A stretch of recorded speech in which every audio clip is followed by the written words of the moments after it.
নমস্কাৰ সন্ধিয়াৰ আঞ্চলিক বাতৰি আৰু আপোনালোকে চাবলৈ আৰম্ভ কৰিছে আপোনালোকৰ প্ৰিয় চেনেল আসাম লাইভ 7 আৰু ষ্টুডিঅ'ত মই মনময়ূৰী দেৱী আজি সন্ধিয়াৰ প্ৰথম খবৰ নাজিৰাৰ শিমলুগুৰিত নিশা গৰুচোৰৰ গুণ্ডা বাহিনীৰ আক্ৰমণত আহত 3 সংবাদকৰ্মী ৰাজমাই সাপ্তাহিক বজাৰত যোগান চুৰি গৰু ৰাজ্যৰ বিভিন্ন প্ৰান্তৰ লগতে শিৱসাগৰতো সক্ৰিয় গৰুচুৰি চক্ৰ শিৱসাগৰ জিলা ডিমৌ আৰক্ষী থানাৰ অধীনৰ ৰাজমাই সাপ্তাহিক গৰু বজাৰ আলমলৈ জিলাখনৰ ভিন্ন প্ৰান্তৰ লগতে নগৰ ৰাজপথত অনাই বনাই ঘূৰি ফুৰা আৰু গ্ৰামাঞ্চলসমূহৰ ভিতৰুৱা অঞ্চলৰ পৰা সন্দেহযুক্ত লোকে অসমৰ অন্যান্য প্ৰান্তৰ মালবাহী বাহনৰ জৰিয়তে গৰু চুৰি কৰি বহিৰাজ্যলৈ সৰবৰাহ কৰি আহিছে লগতে এই সাপ্তাহিক গৰু বজাৰখনৰ আলমলৈ নাজিৰা মহকুমা অন্তৰ্গত গেলেকী আৰক্ষী থানা অধীনৰ মিছাজান আৰু শিমলুগুৰি আৰক্ষী থানা অধীনৰ তেতেলিগুৰিৰ পৰা চুৰি গৰুৰ বৃহৎ ষ্টকেৰে চোৰাং সৰবৰাহ অব্যাহত ৰাখিছে প্ৰাপ্ত তথ্য তথা অভিযোগ অনুসৰি শিমলুগুৰিত আটাচুক কৰ্মী খবৰ ভিত্তিত গৰু চুৰি বাতৰি সংগ্ৰহ কৰিবলৈ যোৱা শিৱসাগৰৰ 3 সাংবাদিকক আক্ৰমণ গৰু চুৰি চক্ৰৰ AS03M0251 নম্বৰ কলা ৰঙৰ ফৰ্ড ফিগো গাড়ীত সৰবৰাহ কৰা হৈছিল গৰু শিমলুগুৰিস্থিত তেতেলিগুৰি কলিয়া নামৰ মানৱৰূপী গুণ্ডা বাহিনীৰ এই আক্ৰমণ গাড়ীত চুৰি গৰু সৰবৰাহৰ বাতৰি সংগ্ৰহৰ বাবে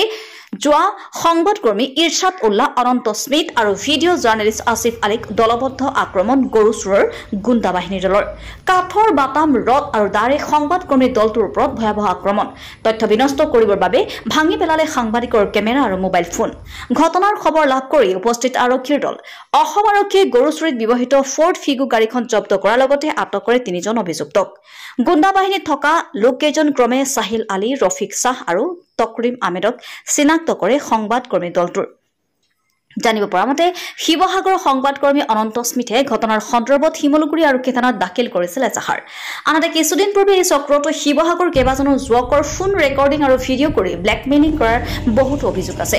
ৰাজ্যৰ মুখ্যমন্ত্ৰী ডক্টৰ হিমন্ত বিশ্ব শৰ্মা আৰু অসম আৰক্ষীৰ সঞ্চালক প্ৰধান জিপি সিঙে ডিমৌ আৰক্ষী থানাৰ অধীনৰ ৰাজমাই সাপ্তাহিক গৰু বজাৰৰ পৰা এগৰাকী ৰাজনৈতিক নেতাৰ আশীৰ্বাদ থকা তথা অন্যান্য দিনত বহিৰাজ্যলৈ চুৰি গৰু সৰবৰাহ হোৱা সিন্ডিকেট চক্ৰৰ সৈতে জড়িত যুৱকৰ দলটোক কৰায়ত্ব কৰিবলৈ সক্ষম হবনে সি এতিয়া ৰাইজ আৰু সচেতন মহলৰ বাবে লক্ষণীয় হ'ব আজি সন্ধিয়াৰ দ্বিতীয়টো খবৰ ৰহস্যজনকভাৱে মৃত্যু এজন যুৱকৰ সোমবাৰে কৰ্তব্যৰত অৱস্থাতে মৃত্যু হয় যুৱকজনৰ মহানগৰী দক্ষিণ শৰণীয়াস্থিত ফেৰেগ্ৰীণ সিকিউৰিটি সাৰ্ভিসৰ অধীনত নিযুক্তি হৈ আছিল যুৱকজন শেহতীয়াকৈ আমিনগাঁৱৰ নাৰায়ণা ছুপাৰ স্পেচিয়েলিটি হস্পিটেলৰ সুৰক্ষাৰ দায়িত্বত নিয়োজিত হৈ আছিল যুৱকজন সৰবগৰ আহোম পথাৰ গাঁৱৰ জিন্তুমণি ৰয় বুলি জনা গৈছে সৰবগৰ নন্দমোহন ৰায় পুত্ৰ জিন্তুমণি আছিল পৰিয়ালৰ একমাত্ৰ উপাৰ্জনকাৰী ইফালে পৰিয়ালৰ লোকে জিন্তুৰ মৃত্যুক সহজভাৱে ল'ব পৰা নাই হাস্পতালত কৰ্তব্য কৰি থকাৰ সময়ত চিকিৎসকে জিন্তুৰ প্ৰাণ বচাব নোৱাৰাক লৈ অসন্তুষ্টি প্ৰকাশ কৰিছে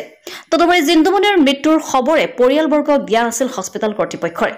খবৰ দিছিল জিন্তুৰ সতীৰ্থ এগৰাকী সুৰক্ষা কৰ্মীহে বিগত 8 বছৰে কৰ্মৰত চিকিৎসালয়খনত মৃত জিন্তুমণিক জনোৱা নহল শেষ শ্ৰদ্ধাঞ্জলি জিন্তুমণিৰ প্ৰতি সাধাৰণ মানৱতা বোধ প্ৰদৰ্শন নকৰিলে আমিনগাঁওস্থিত নাৰায়ণা ছুপাৰ স্পেচিয়েলিটি হস্পিটেল কৰ্তৃপক্ষই ইফালে পেৰিগ্ৰাইন সিকিউৰিটি সাৰ্ভিস সংস্থায়ো মৃত জিন্তুমণিৰ পৰিয়ালৰ প্ৰতি কোনো সমবেদনা প্ৰকাশ নকৰাৰ অভিযোগ পৰিয়ালৰ লোকে জিন্তুমণিৰ মৃত্যুৰ তদন্তৰ লগতে বিচাৰিছে ন্যায় উত্তৰ গুৱাহাটী আৰক্ষী চকীৰ আৰক্ষীয়ে মৃত জিন্তুমণি ৰয়ৰ সৌদেহ মৰণোত্তৰ পৰীক্ষাৰ অন্তত মৃতদেহ চমজাই দিছে পৰিয়ালৰ লোকক আজি সন্ধিয়াৰ তৃতীয়টো খবৰ বৃহত্তৰ ডিগবৈ যোৱা উন্নয়ন মঞ্চৰ প্ৰশংসনীয় পদক্ষেপ বৃহত্তৰ ডিগবৈ যোৱা উন্নয়ন মঞ্চৰ উদ্যোগত বালিজান পবিৰণ প্ৰাথমিক বিদ্যালয়ত শিশুৰ বাবে বিনামূলীয়া স্বাস্থ্য পৰীক্ষা শিবিৰ অনুষ্ঠিত কৰা হয় শিশু বিশেষজ্ঞ ডাক্তৰ অমিত কুমাৰ চান্দিয়ালে বৰজান আৰু বালিজান অঞ্চলৰ প্ৰায় 150 গৰাকী শিশুক চিকিৎসা প্ৰদান কৰি বিনামূলীয়া ঔষধ বিতৰণ কৰিছে উক্ত শিবিৰত বৃহত্তৰ ডিগবৈ যোৱা উন্নয়ন মঞ্চৰ সভাপতি মনদীপ দত্ত সম্পাদক বিৰাজ ৰাজকোঁৱৰৰ লগতে বহুকেইজন বিষয়া উপস্থিত থাকে আজি সন্ধিয়াৰ চতুৰ্থটো খবৰ শিৱসাগৰ 11 বছৰীয়া শাহিন আফতাৰা বেগমে কিক বক্সিং আৰু উচুত সাফল্য লাভ কৰিছে এগৰাকী কণমানি খেলুৱৈ মাত্ৰ 11 বছৰ বয়সতে একাধিক প্ৰতিযোগিতাত পদক লাভ কৰি শিৱসাগৰলৈ গৌৰৱ কঢ়িয়াই আনিছে শিৱসাগৰ নগৰ সমীপৰ ৰংঘৰ চাৰিআলিৰ শাহিন আফতাৰা বেগমে এই সাফল্য লাভ কৰিছে দাদা উল্লাহ আৰু মুস্তিফা বেগমৰ কন্যা তথা 5ম শ্ৰেণীৰ ছাত্ৰী শাহিনে উচু কম্ফুৰ সমান্তৰালভাৱে কিক বক্সিং প্ৰতিযোগিতাত শিৱসাগৰ জিলাখনৰ লগতে অসমৰ বিভিন্ন প্ৰান্তত অনুষ্ঠিত হোৱা প্ৰতিযোগিতাসমূহত সোণ ৰূপ আৰু ব্ৰঞ্জৰ পদক লাভ কৰিবলৈ সক্ষম হয় চৰাইদেউৰ পৰা ফাৰহান লাস্কৰ আমিনগাঁৱৰ পৰা মিতালী দাস ডিগবৈৰ পৰা হাছান আক্তাৰ ফৰিদ আৰু শিৱসাগৰৰ পৰা পল্লৱ গগৈ ৰিপৰ্ট আসাম লাইভ 7